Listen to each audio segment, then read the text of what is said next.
You're probably wondering why I'm up this late, but I've been sleeping during the day. I had a nasty cold and sort of cold flu where I haven't been eating much. But I'm getting better now. But obviously, because you sleep during the day, you get really weird sleeping hours, and still got some injuries I'm trying to overcome. But um, I was encouraged to hear that our players from the ECSM Cricket Academy, the girls, once again making names for themselves, will be playing three of them. I think it's Anna, Deborah, and Aisha. All three of these young ladies will be playing, representing Lagos State, the under 17s, and they're going to be going and playing Ogun State. Happy ground for myself. It's where I won the first competition with the under 17s. Some of those players that I coached the under 17s level actually trained with my Ikorodu boys and girls back then, and one of them, the captain, is currently one of the best players in the current national setup. Two of the players are in the current national setup, which I'd coached, worked with for a while. So it's good to know um, that they'll be going there. So I'm excited for the girls and congratulations to the girls. Like I say, dedication, commitment, not hard work, but smart work will get you there. So keep going, keep your heads down, keep focused. When you go to these competitions, the most important thing is you focus to why you are there. This is the start of what I say is your professional career. You don't need a contract for somebody to tell you that you're a professional. You're a professional in the way you carry yourself and the way you go about your business. Many people, when they go on these trips out of Lagos, it's the opportunity for them to escape Lagos. So they start doing all sorts of silly things because they're away from their parents. They start doing silly things and not focusing on what they're there to do. You're there to do a job. Your job is to represent your state, to bat, to bowl, to field, and to be the best player you possibly can be. And I expect nothing less than that attitude from Anna, Aisha, and Deborah. Anna and Deborah have already played in competitions before.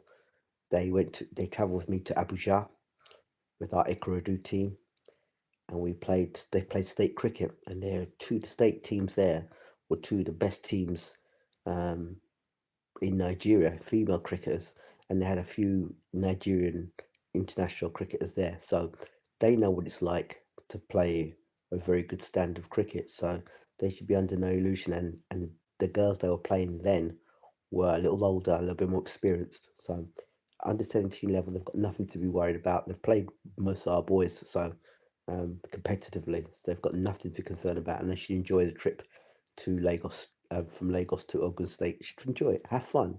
Most importantly, remember why in that minibus or that train. Always remember what your job is to do. Your job is to go out there and be the best player you can possibly be, yeah, for yourself and for your teammates. So remember, you're the first from the Ikorodu bunch, so go out there and do well. I'm also excited to hear about the boys. I heard four boys are playing. Ramon, what's this guy's name again? Uche. Who else? Uche, Simeon, Ramon, Simeon, Uche, and there was somebody else. I can't remember. Four of our boys. I'm excited even more so for our boys, not because they're boys, but I'm excited because the boys haven't had that many opportunities. The girls have had many opportunities to play, but the boys, I mean, I remember when Simeon first joined Lagos State and played for Lagos State years ago, 2022 would have been. Oh, they just started setting up ECSM cricket in Nigeria. I'd finished being Lagos head coach. So Simeon would have just made a breakthrough into the squad. But now, he's doing well as an all-rounder. So we've got a man of the match award. Hi, how are we doing? He got the man of the match award recently for Lagos Colts. So I expect big things. Uche's another one. We've played many competition together, obviously in Ikorodu, that a lot of people will know about, but I believe that Uche with bat and ball should do very well as well. Ramon, a good opening batsman as well, and a good swing bowler. He picked up 5 wickets for Lagos Colts as well. So they're players that I expect at their age group that are going to be absolutely devastating players. But you heard it here first from me. I expect Uche. He's very quick, a very fast bowler, and a very hard hitting batsman. But at this level, under 70 level, he should be a tear away. All those boys should all perform very well. I'm expecting to hear big things of them. So, boys, same with you. Focus. Remember now, you're getting the opportunity to show what you can do with Lagos State. Take the opportunity. Focus. What you have to do. You know what you got to do. Pick the right ball when you hit it. Focus on the ball all times. Whether you're batting, whether you're bowling, whether you're fielding, focus on the ball all times. Enjoy the trip, but most importantly, you're professionals. Remember, your aim, you know what your ultimate aim is to be and where you want to be, but you've got to keep performing. Consistency is the key. It's not about the travel, it's not about the journey, it's not about getting there. It's about when you do get there that you perform to the best of your ability. You know what I expect of you, and I know the standards that you can put on. And since the last time I saw you, when I worked with you, I was really impressed the way you've come on, the way you've improved. But now at your age group level now, yeah, I'm not being funny. You should be bullying the players you've got around. You should not be intimidated by anybody because you have that ability now, that knowledge, that wisdom and understanding now, and you should be confident in yourself to go out there and put on performance after performance. So I'm expecting big things of you. No pressure because you guys can handle that pressure well. Even if I did put it on you, you know how to put it well. So uh, well done. I'm really happy to hear that the Ikorodu boys and girls have been selected and getting the opportunity to play for the state. I'm very excited about it. I think I do want to make a address about this because you hear people say things that are inaccurate and not true, and people say, "Why did I take the players away from Lagos State?" Well, this was never true. A lot of people don't know. If you go back and look at the videos from the very start, I paid for 2 minibuses from Ikorodu to go to Unilag to meet the Lagos State players at the time, back in the day when I first was Lagos head coach, right? I think, and that's what I did. And it was all about unity for me. It was about getting the boys on the island who are more experienced to work with the boys and girls from Ikorodu to come work with boys and girls on the island. I never was a belief that they should be separated because, as far as I'm concerned, they're all Nigerians. And a united Nigeria is better than a separated one. That's my philosophy. Um, so when I wanted to get the best players playing for Lagos, so if the Lagos State players were much better than our Ikorodu players, then the opportunity to see better players. That's what it's about. So it was so important to have this.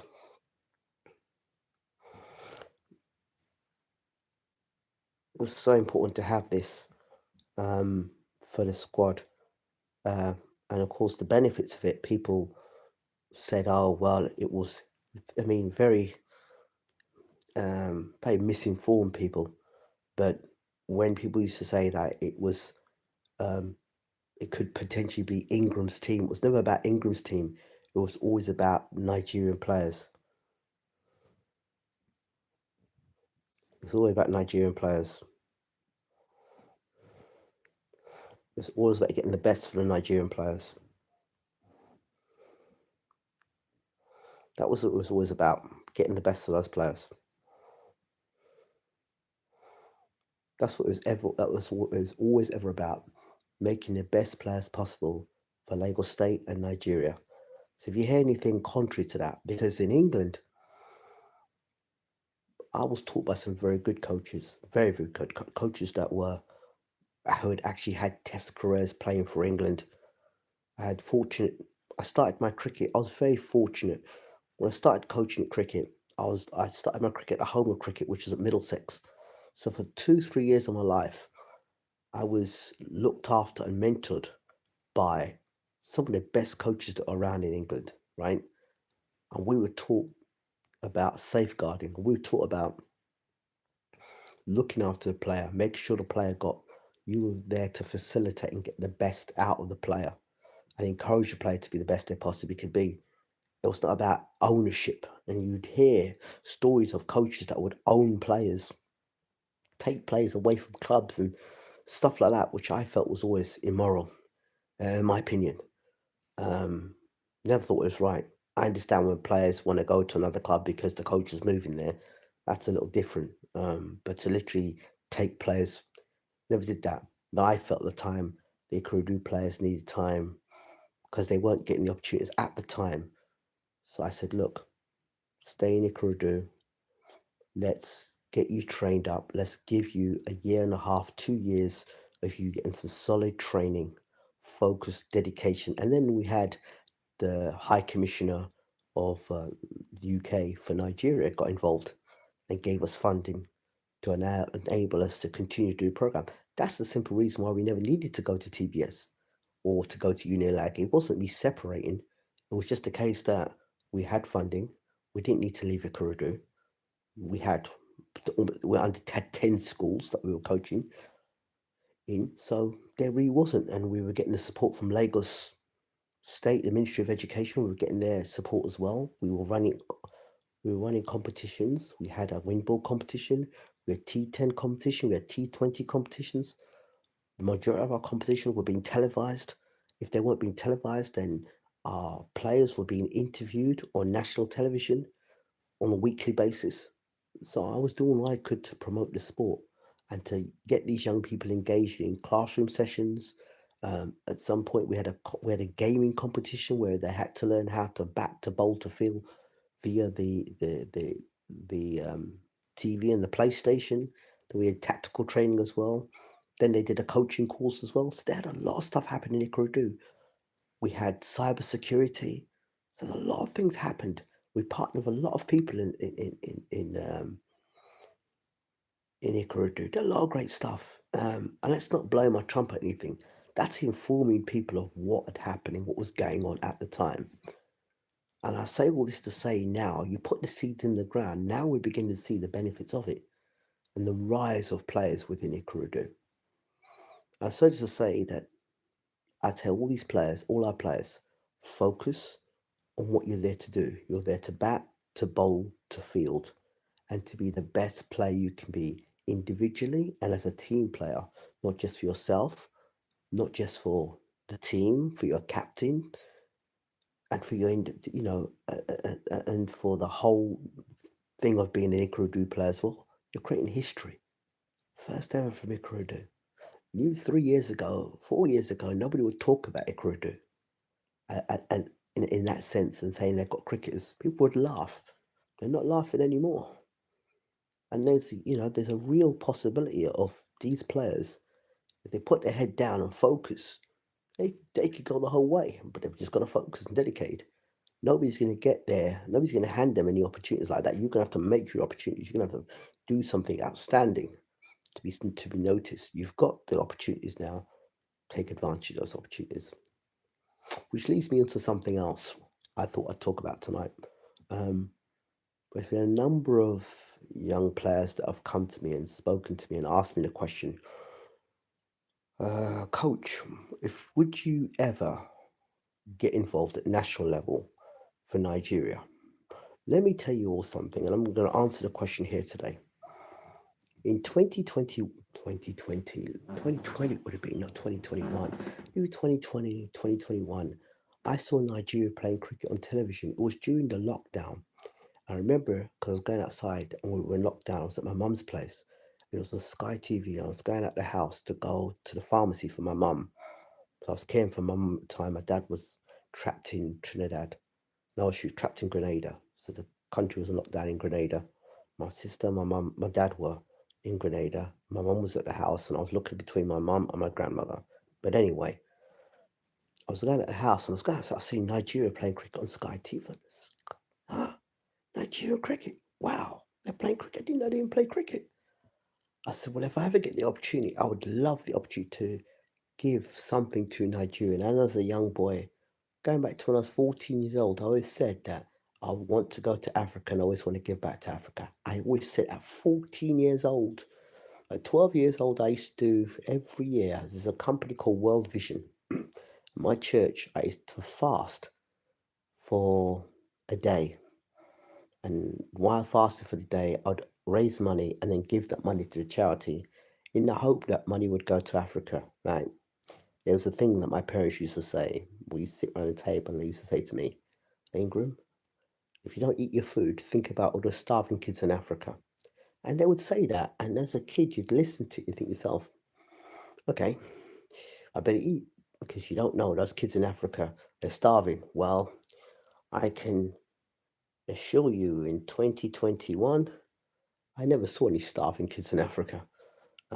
I didn't see them personally. When I was in Lagos, I never saw it. I saw poverty, but I never saw starving kids. You know, there's always fruit and there's always food around. There was an abundance of food and fruit to pick and stuff like that. So there may have been poverty, but there was not that sort of stuff where you'll see on the TV that would make people feel bad to pay money to for charities. So I got to learn a lot when I was in Africa, in Nigeria. So to cut a very long story short, like I said, I've said it before, when I was at Lagos State, I told the chairman, I've told many of the top brass in Nigeria, when I was at Lagos State head coach, I'll give my all. I'll always give my best. Um, my family is in Lagos, and I have a lovely family in Lagos. Lovely family in Lagos. Um, Great friends in Lagos. Built an academy in Lagos. Was able to express myself as a coach in Lagos. Was able to have amazing experiences in Lagos as a cricket coach. I had some challenging experiences in Lagos, but they were the experiences that I would never take away because they were experiences that I have benefited from and I've grown from as an individual. I coached when I was in Grenada. I worked with national players in Grenada. I worked for the national side. I worked I worked with a few test players in the Grenada side that went to play against England. I worked for the women's side and the men's side. So I don't I had those experiences in Grenada, but the experiences I had in Nigeria were just so much more richer. Um, I was able to grow so much more. So I'm always thankful to Nigeria. So in answer to the question that you've all been asking me, of course I would. Of course I would. Given the opportunity, I would be more than happy to lead a national side. I would do it with great pride, and I would take it as serious. It would be the ultimate for me because you know having the green and gold and walking out there and seeing our team do well, our male side, our female side, see them qualify for a World Cup, see them playing amazing cricket. It would be an honour. I got my level 3 with Gary Kirsten when I was out in Nigeria. I got to meet the Global Development Officer when I was out in Nigeria. I got to um, see the World Cup of Cricket, the trophy in Nigeria. A lot of great experiences in Nigeria. Got to work with some fantastic, phenomenal people. I got to meet some of the best cybersecurity experts in the world when I was in Nigeria. I got to meet some phenomenal people in Nigeria that I would never have met in England. So I'm forever grateful and still, even to this day, I'm still in contact with academy players, seeing their progress. Not a week goes by without a telephone call or a message to let me know what's going on, keeping updated with what's going on. Still keep in contact, even though all those players have now been released into Lagos State, into the CCC League, and just continue to mentor and continue to give encouragement. That's what it is. So if I were fortunate and the opportunity was given, yeah, I would take it. How could I not take it? How can I not take it? That would be foolhardy of me. I'm just saying it and I'm putting it out there because, just in case people have any misunderstandings or people like to talk without knowing the facts. Well, you're hearing the facts here. So don't get me wrong. Um, I have a lot of responsibilities here in the UK, and that would have to be some difficult conversations. But I'm grateful. I'm a pathway manager for one of the top councils in the country. I'm involved in some serious cricket development work. So I'm thankful and grateful to the position I'm in, even though I'm still carrying a few injuries here and there, and they are going to get better. But yeah, I'm making do as I can at the moment in rehabilitation. But once the rehabilitation's over, all guns blazing. But yeah, I wanted to say that. So I have a love for Nigeria that maybe Nigerians don't understand. My barber's Nigerian, my doctor's Nigerian, my best friend's been a Nigerian, family members are Nigerian. So yeah, you know, I don't know, and I kind of feel I've got unfinished business in Africa. So yeah, that's what it is. So for those of you that are listening and watching, and you hear what I am, how I feel, it's what it is. Pick up the phone. I'm here, and it hurts me to see how I say and I have to say our nation is performing, and there's so many things I think could be done to help. That's no disrespect to the coaches that have been there. I mean, they've done what they can, but ultimately, it's getting us to the next level. And I don't know who's listening to this conversation, so I don't want to say too much, but um, I do love Nigeria. Um, and it took me only 2 years now to after the lockdown. I came back in 2024, and it was hard. It was very hard coming back to England because I'd been out the country for 3 years, and so much had changed after the lockdown. And to settle back down in, get myself back together, put myself in, re-establish, rebuild up all the momentum I'd had. I had good momentum coming in before the national community champion, um, well-established coach, winning trophies, blah blah blah blah blah. The thing. And then we had the lockdown. Everything just shut down. So it's not just me, but it's out the country for a while. So it just took time to rebuild, and I'm grateful because while I was in Nigeria, I was learnt about resilience, a lot more about myself. Um, so yeah, and the challenges that I face at Lagos State. Somebody said to me, if you can live in Lagos, you can live anywhere in the world. And they're absolutely right when they said it. It's absolutely true. It's a fact. So I just want to share that information, share that little bit about myself and about the players. And I wish them all very well. And if I haven't mentioned you, it's not because I don't care or I'm not aware. But these are the people that I know at the moment that are. Again, the final thing I want to say is I am so happy and delighted to see some of you remember when I was coaching 2021, started coaching the girls 2021. We're now in 2026. A lot of you young ladies are now working. I've left school, and obviously I've left like Nigeria, 2024. Yeah, I came back to England. So that's 2 years almost. I mean, I came back for Christmas and I came for Easter, but a lot of you had been working and stuff, and it was difficult to make contact with you. But when I saw you last week, Saturday, all gathered together, I was so pleased to see you all united like an army, ready to go, and all that work. I've put you in teams before when we played those Ikorodu competitions.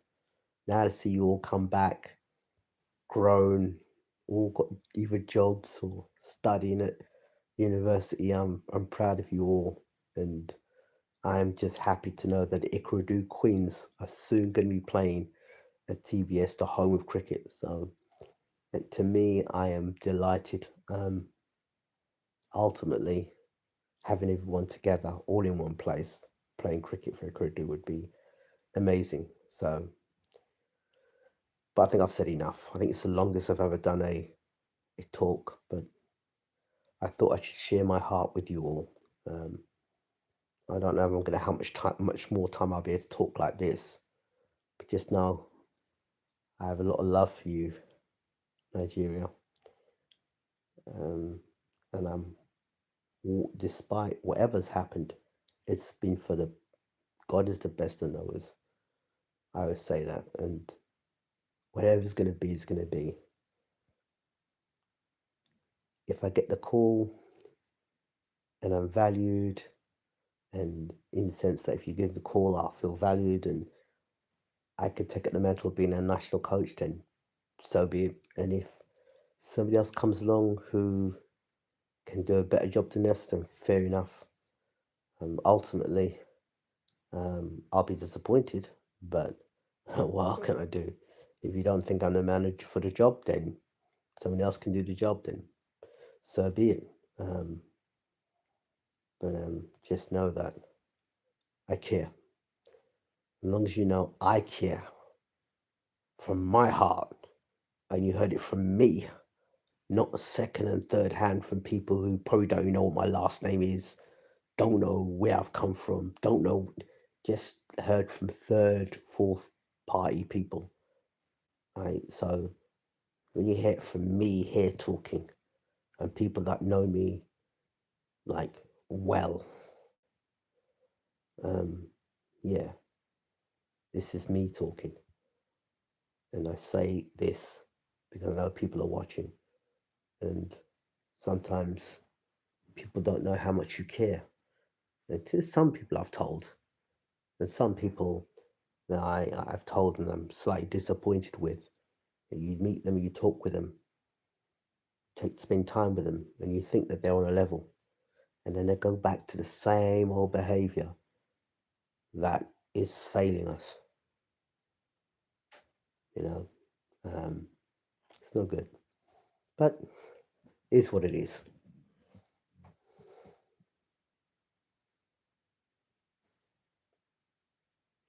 But yeah, I wanted to get this all off my chest, so now I can kind of like be at peace. I've said it all now. I'll be at peace. Um, yeah, I'm at peace now. Whatever happens, happens. But I've spilt my blood, as they say. I had to get it off my chest, and so they I've answered your question. So now you don't have to be asking yourself, what does coach think? How does coach feel? Most you know how I feel. Most you would not be surprised of what I'm saying here. I also want to take a massive thank you to the parents that believed in the dream.